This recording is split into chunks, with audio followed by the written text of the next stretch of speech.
بسم الله الرحمن الرحيم. عن سلمة رضي الله عنها قالت قال رسول الله صلى الله عليه وسلم ما من مسلم تصيبه مصيبة فيقول ما أمر الله به إنا لله وإنا إليه راجعون اللهم أجرني في مصيبتي واخلف لي خيرا منها إلا أخلف الله له خيرا منها فلما مات أبو سلمة قلت أي المسلمين خير من أبي سلمة أول بيت هاجر إلى رسول الله صلى الله عليه وسلم ثم إني قلتها فأخلف الله لي رسول الله صلى الله عليه وسلم.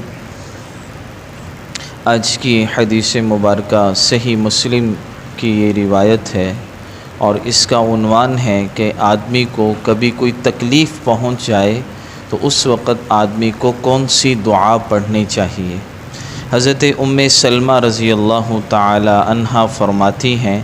کہ رسول اللہ صلی اللہ علیہ وسلم نے فرمایا جس صاحب ایمان پر کوئی مصیبت آئے اور کوئی چیز فوت ہو جائے اور وہ اس وقت اللہ تعالیٰ سے وہ عرض کرے جو عرض کرنے کا حکم ہے، یعنی اللہ نے یہ حکم دیا ہے الذین اذا اصابتہم مصیبہ، کہ ایمان والے وہ ہیں کہ جب انہیں کوئی مصیبت پہنچتی ہے تو وہ یہ دعا پڑھتے ہیں انا للہ و انا الیہ راجعون، اور ساتھ میں یہ دعا بھی پڑھ لیں اللہم اجرنی فی مصیبتی واخلف لی خیرا منہا. ہم اللہ ہی کے ہیں اور اللہ ہی کی طرف ہم سب لوٹ کر جانے والے ہیں. اے اللہ مجھے میری اس مصیبت میں اجر عطا فرما اور جو چیز مجھ سے لے لی گئی اس کے بجائے اس سے بہتر مجھے عطا فرما. تو یہ حضرت سلمہ ایک خاتون تھیں، یہ فرماتی ہیں میں نے حضور سے یہ حدیث سنی ہوئی تھی تو میرے شوہر ابو سلمہ فوت ہو گئے.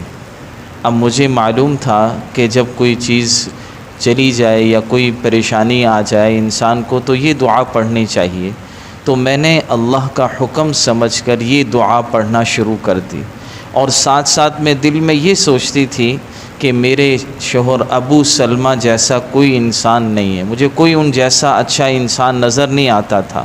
لیکن اللہ کا حکم تھا میں یہ دعا پڑھتی رہی تو اللہ نے مجھے اس کا بدلہ یہ دیا کہ پھر میرا رشتہ جو ہے کسی اور کے بجائے حضور صلی اللہ علیہ وسلم سے ہو گیا.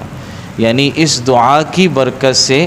اللہ نے مجھے ایسا اپنے شوہر کا بہتر بدلہ عطا فرمایا کہ حضور کی بیوی مجھے بنا دیا. تو اس سے ہمیں یہ پتہ چلتی ہے کہ آدمی کو کوئی بھی تکلیف پہنچ جائے، کوئی انسان کی چیز چوری ہو جائے، گم ہو جائے، کوئی انسان کی مصیبت انسان پر آ جائے تو اس میں ایک تو انسان کو انا للہ و انا الیہ راجعون پڑھے، اس کے بعد اس دعا کو پڑھ لے اللہم اجرنی فی مصیبتی، اے اللہ مجھے میری اس مصیبت میں اجر عطا فرما، واخلف لی خیرا منہا، اور اس کا بہتر بدلہ مجھے عطا فرما. تو دیکھیے حضور نے انہوں نے یہ دعا پڑھی تو اللہ نے اس کا کیسا بہترین بدلہ عطا فرمایا کہ ان خاتون کا پھر حضور سے رشتہ ہو گیا اور یہ امہات المؤمنین میں شامل ہو گئیں. اللہ تعالی ہم سب کو عمل کی توفیق